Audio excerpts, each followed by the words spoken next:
Hey, Selkirk, do you have a minute? Absolutely, Amelia. What's giving you trouble? I'm supposed to be working on my word sounds, but some of these words are hard. There are vowel patterns, vowel rules, consonants, syllables, and even rhyming words. It's a lot to take in. I don't blame you, Amelia. There are a lot of tricky words in the English language. But if you can learn some of those rules and patterns, it will get much easier. Let's go over vowel patterns first.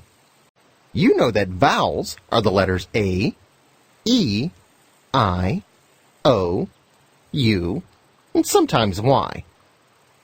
On their own, they each have a short vowel sound, but when you put vowels together, they can make totally different sounds. For example, there is A as in able, and there is I as in ice. Each has its own sound, but when you put the two vowels together, such as the AI in rain, they sometimes take on a sound of the first vowel. Sometimes the same vowel pattern can make different sounds, so you have to pay attention to the other letters around it. For example, the OU in shout sounds different than the OU in soup. That's a little tricky. At first, but you'll get the hang of it. So long as we're talking about vowels, let's talk about the vowel rules. There's the silent E rule. It doesn't make any sound of its own, but it makes the vowel before it say its own name. Then you have the I before E except after C rule. Write the I before the E like in field or pie, except when they are after a C like in receive, or except when they sound like an A as in 8. Of course, there are a few pesky rule breakers, such as weird or science. And that brings us to the drop the Y and add the IES rule. If a word ends in a Y with a consonant before it, like the word sky, drop the Y and add IES to make it plural. Skies.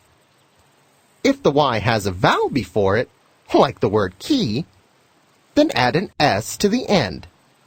Keys. I know this seems like an awful lot of rules, but be patient, 'cause we're just getting started. Bring it. Well, let's talk consonants then. If the vowels are A, E, I, O, U, then the consonants are all the other letters in the alphabet. Consonants often blend together to form new sounds. Let's look at consonant digraphs first. Consonant digraphs are made up of two consonants that blend together to make one sound. The TH in there, the WH in whale, the CH in chair, and the SH in shirt are all examples of consonant digraphs. Now, let's look at consonant blends. In a consonant blend, 2 or 3 consonants are blended together, and each consonant sound may be heard in the blend. The ST in stare, the SN in snow, the SL in sled, and the TR in trip are all examples of consonant blends. Sometimes when 2 consonants come together, one of them becomes silent. When K and N come together, like in knife, the K is silent. When the W and R come together, like in wrap, the W is silent. When the M and B come together, like in climb, the B is silent. When the G and N come together, like in sign, the G is silent. I have a question about syllables. How do those help with sounding out words? Syllables are parts of words. Some words have 1 syllable, other words have 2 or more syllables. To understand words, you need to know how to divide words into syllables. There are dozens of rules for dividing words into syllables, but I'll give you a few just to help you out. When a word has two or more consonants together, usually it should be divided between the first two consonants, like the word hungry. The word divides between the N and the G. Hungry. A compound word is another way you can divide syllables. A compound word is a single word made out of two smaller words. A compound word should be divided between the two words that it is made out of. Like the word football. It's a compound word made up of foot and ball.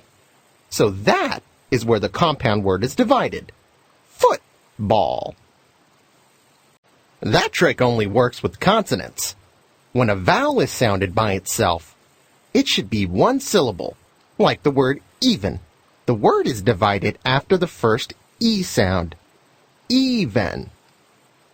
When a word ends in LE and a consonant comes before the LE, the word is divided before that consonant, like the word trouble. It would be divided before the BLE. Trouble. I'll give you just one more rule about syllables. Yikes! And that's not even all the rules? Last rule, I promise. It's the double S rule about syllables. Divide a word with the double S if it does not come at the end of a word, like the word blossom. Divide it between the two S's. Blossom. Like I said, there are a lot of rules about word sounds. You can look them all up later. Some deal with the vowel patterns, consonant digraphs, and consonant blends that we just talked about. Really quick though, before I let you go study up on syllable rules, I'll tell you about rhyming words. Rhyming words are two words that sound alike. Sometimes rhyming words end with the same letters, like king and sing, or clock and knock. Sometimes rhyming words do not end with the same letters, but they still end with the same sound, like care and hair, or great and gate. Okay, I'm all done with the different rules about word sounds. Whoa! Those are a lot of rules. How will I remember them all? Practice, practice, practice. Look at it this way. Your mom probably has a lot of rules that she wants you to follow, right? Yeah? Well, I bet she didn't just dump a long list of rules on you all at once and expect you to never mess up. When it comes to sounding out words, you can learn from your mistakes as well as your practice. Eventually, you'll know all the rules by heart, just like you know all of your mom's rules. Thanks, Selkirk. That makes me feel a lot better. I'm glad I could help out, Amelia.